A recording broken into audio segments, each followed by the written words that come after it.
اعوذ باللہ من الشیطان الرجیم، بسم اللہ الرحمن الرحیم،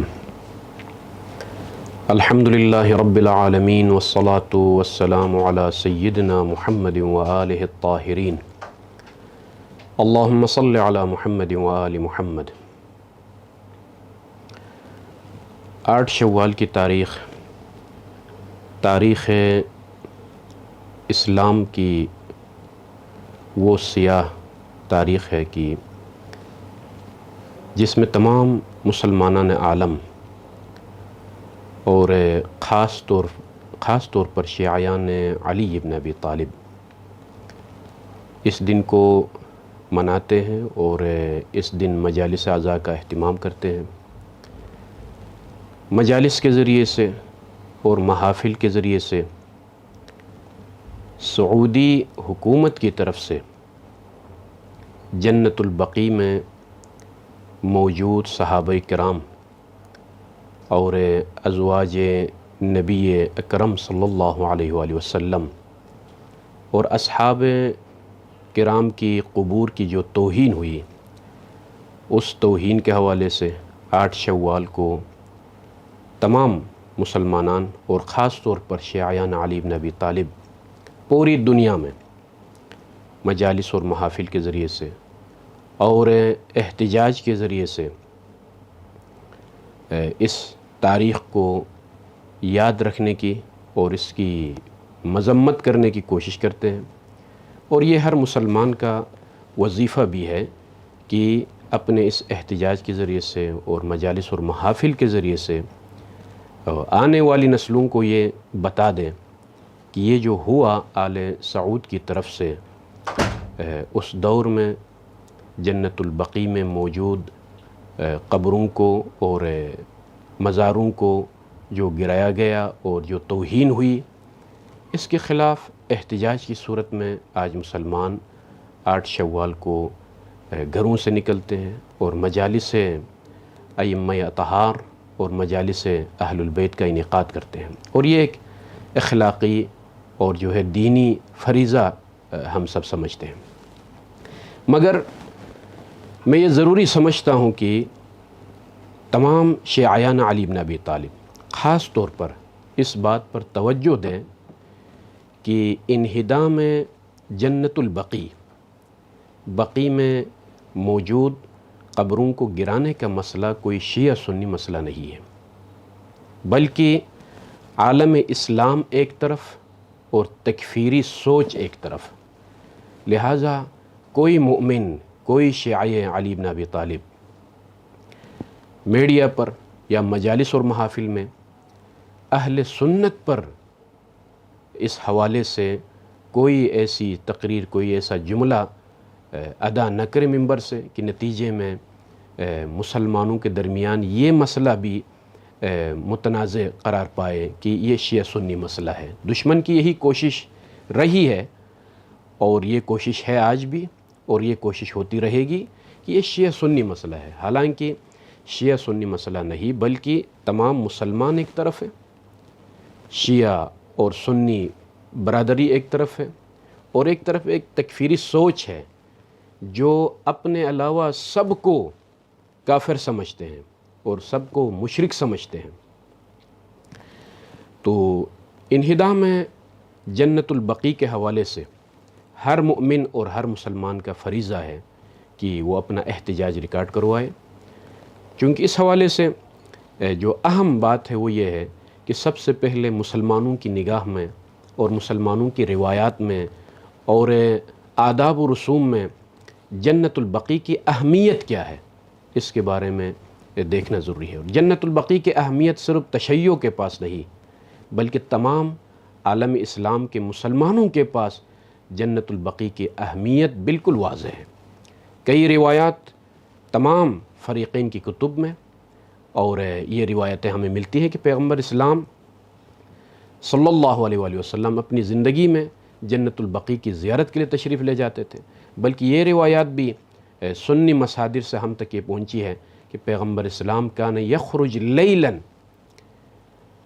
رات کی تاریکی میں پیغمبر اسلام نکلتے تھے اور جنت البقیع کی زیارت کرتے تھے، اور جنت البقیع میں مدفون اصحاب کرام مومنین سب کے لیے پیغمبر اسلام دعائے مغفرت کیا کرتے تھے۔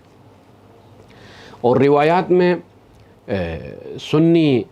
مصادر میں یہ روایت ہمیں ملتی ہے کہ قیامت کے دن سب سے پہلے محشور ہونے والے یوم الحشر میں جو محشور ہوں گے ان میں سب سے پہلا گروہ جنت البقیع میں مدفون اصحاب کرام اور اولاد رسول صلی اللہ علیہ وآلہ وسلم یہ سب سے پہلے محشور ہوں گے۔ یہ اہمیت جنت البقیع کی، اور پیغمبر اسلام کے بارے میں ہمارے سنی برادران کے پاس یہ روایات موجود ہیں کہ پیغمبر اسلام اپنی عمر کے آخری سال جنت البقیع تشریف لے گئے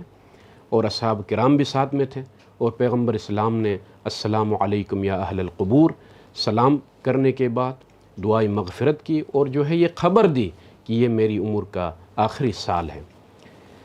تو یہاں سے اندازہ لگائیں کہ قبروں کی زیارت کے لیے جانا اور جو ہے قبروں پر کھڑے ہو کر ان کے لیے دعا کی مغفرت کرنا یہ پیغمبر اسلام کی سیرت رہی ہے۔ لہٰذا تمام مسلمانوں کا فریضہ ہے کہ اس تکفیری سوچ کے خلاف، جو کہ اسی بنا پر قبروں کو منہدم کیا گیا اور مسمار کیا گیا سعودی حکومت کی طرف سے اس دور میں اور وہابیت کی طرف سے، کہ وہ اس چیز کو شرک سمجھتے تھے، اور قبروں کے پاس جانا اور ان قبروں کی زیارت کرنا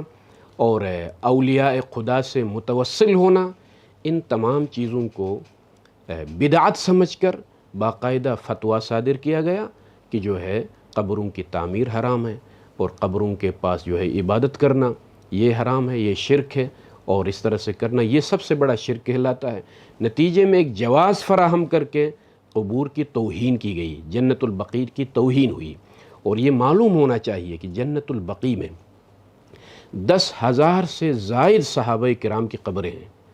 اور 8 سے زائد زوجات نبی اکرم صلی اللہ علیہ وآلہ وسلم کی قبریں ہیں، اور خاص طور پر اولاد رسول اکرم صلی اللہ علیہ وآلہ وسلم، اور ہمارے ائمہ اطہار رئیس مذہب جعفری امام صادق علیہ السلام کی قبر وہاں پر ہے، امام حسن مجتبیٰ علیہ السلام کی قبر وہاں پر ہے، امام زین العابدین علیہ السلام کی قبر، باقر العلوم امام محمد باقر علیہ السلام کی، ان ائمہ اطہار کی قبریں وہاں پر موجود ہیں۔ مگر یہ جواز فراہم کیا گیا کہ قبروں کی تعمیر اور قبر کو مس کرنا اور ان متبرک آثار سے متوسل ہونا اور ان کی زیارت کرنا، ان چیزوں کو بدعت قرار دے کر باقاعدہ حکم صادر کیا گیا کہ ان قبروں کو مسمار کیا جائے اور ان کو گرا دیا جائے اور ان مزاروں کو جو ہے گرا دیا جائے، یہ فتویٰ صادر کیا گیا۔ مگر حقیقت یہ ہے کہ عالم اسلام میں آج بھی علماء، صلحاء اور فقہاء، اولیاء اللہ کی قبریں مختلف ممالک میں، وہ عراق ہو کہ ایران ہو اور دیگر عرب ممالک میں اور ملک عزیز پاکستان میں اور ہندوستان میں یہ مزارات موجود ہیں۔ کوئی بھی مسلمان جب ان مزارات کی زیارت کے لیے جاتا ہے تو کوئی یہ تصور نہیں کر سکتا کہ اس مقام پر مدفون ولی کی عبادت کرنا یا اس کی طرف سجدہ کرنا یا اس کے لیے سجدہ کرنا، کوئی مسلمان اور موحد یہ تصور نہیں کر سکتا۔ اور آج ملت تشیع پر یہ تہمت آج بھی ہے کہ یہ شیعہ قبروں کی زیارت کے لیے جاتے ہیں اور قبروں کی عبادت کرتے ہیں اور قبروں سے جو ہے رزق مانگتے ہیں اور قبروں کی طرف عبادت کرتے ہیں۔ یہ تہمتیں ہیں۔ ہم صاحب قبر کی تکریم کرتے ہیں، صاحب قبر کی زیارت کرتے ہیں اور اس مکان کو مقدس سمجھتے ہیں، چونکہ ایک مقدس ہستی سے منسوب مقام ہے۔ تو یہ صرف شیعہ نہیں بلکہ تمام عالم اسلام میں جو مسلمان موجود ہے سب کا یہ عقیدہ ہے۔ مگر یہ وہابیت جو کہ محمد ابن عبد الوہاب اس عقیدے کے بانی اور اس سے قبل ابن تیمیہ کے عقائد اور نظریات سے متاثر ہو کر اس بندے نے اور ابن تیمیہ کے شاگردوں نے خاص عقائد، ایک خاص گروہ کو جو ہے لے کر، اور اس خاص گروہ نے ان عقائد کو لے کر پوری دنیا میں ان عقائد کو پھیلانے کی کوشش کی گئی، اور جو ہے یہ بات ہم نہیں کر رہے ہیں بلکہ اسی شاہی خاندان جو کہ آج سرزمین حجاز پر یہ خاندان حکومت کر رہا ہے، انہی کے افراد میں سے ایک فرد نے یہ اعتراف کیا اور ولی عہد نے یہ اعتراف کیا کہ ہم نے وہابیت کی اگر تبلیغ کی ہے پوری دنیا میں تو وہ مغرب کے اشارے پر اور مغرب کے کہنے پر اور استکبار کے کہنے پر ہم نے یہ کام کیا، چونکہ آج مغربی دانشور بھی یہ اعتراف کرتے ہیں کہ جس اسلام سے ہم نے زیادہ فائدہ اٹھایا وہ سعودی عرب میں نافذ اسلام یعنی وہابیت سے، تکفیری سوچ سے ہم نے جو ہے فائدہ اٹھایا۔ اس لیے کسی تکفیری سوچ کے ذریعے سے ہی مسلمانوں کو قتل کرنا، مسلمانوں کو کمزور کرنا اور آپس میں انتشار پھیلانا۔ آج آپ ملاحظہ کریں، جب سے یہ آل سعود اور وہابیت کی بنیاد رکھی گئی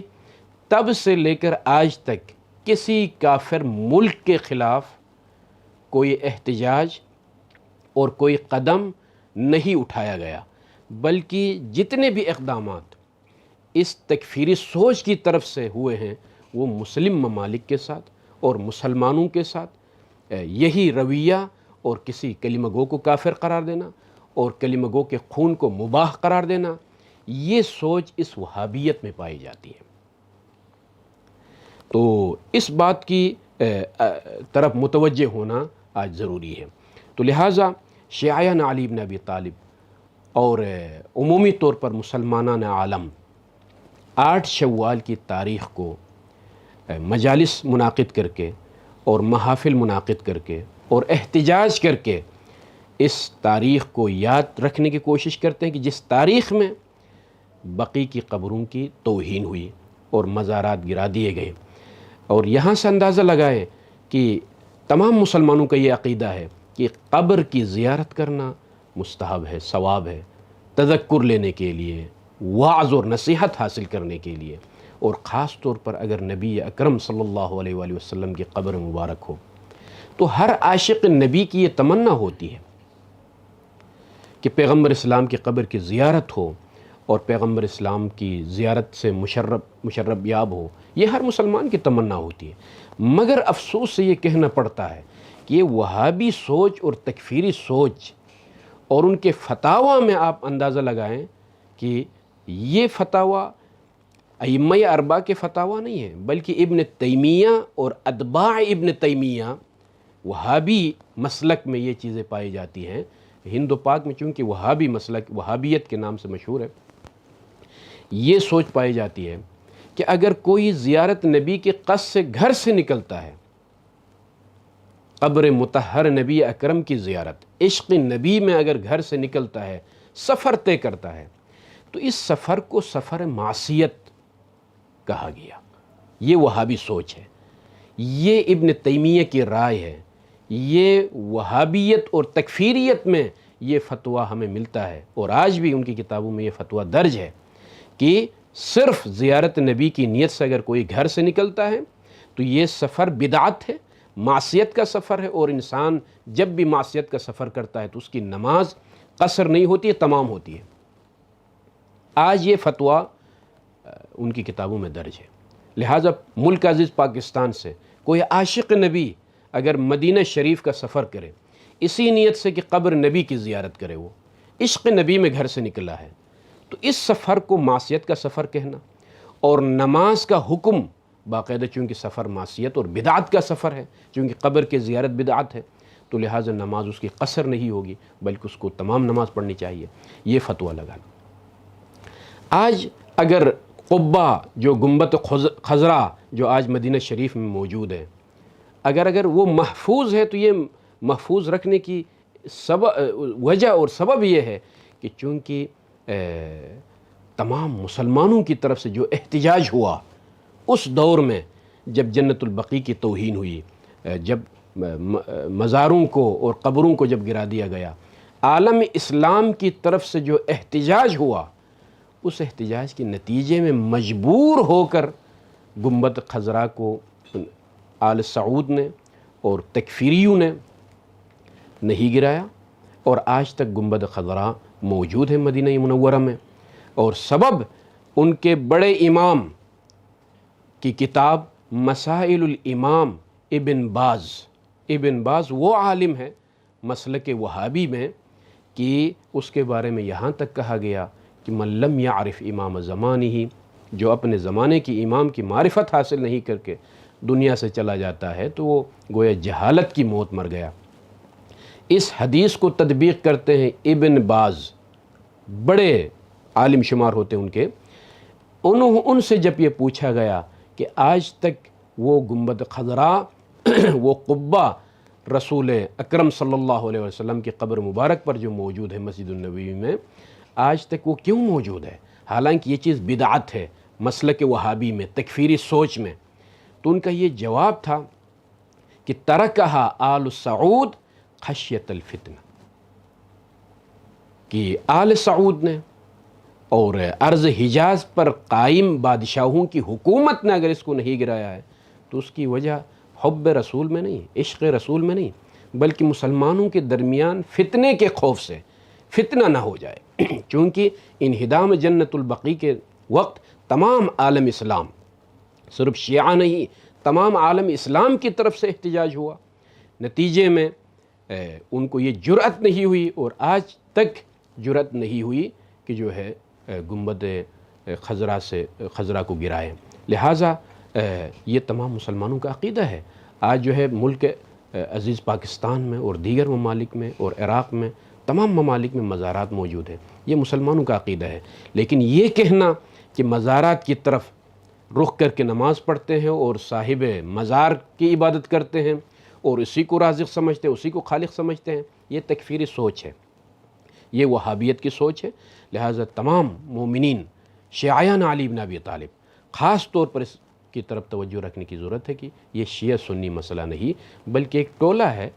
جس کے پاس تکفیری سوچ پائی جاتی ہے۔ ان کے خلاف شیعہ سنی دونوں فریقین کو برابر میدان میں آنے کی ضرورت ہے، ممبر سے بھی، محراب سے بھی، اور جو ہے سوشل میڈیا کے ذریعے سے، الیکٹرونک میڈیا کے ذریعے سے اس تکفیری سوچ کے خلاف لڑنا ہے، اس تکفیری سوچ کے خلاف جو کہ ہند و پاک میں بھی یہ سوچ پائی جاتی ہے کسی حد تک، اور خاص طور پر سعودی عرب میں سرزمین حجاز پر یہ سوچ پائی جاتی ہے۔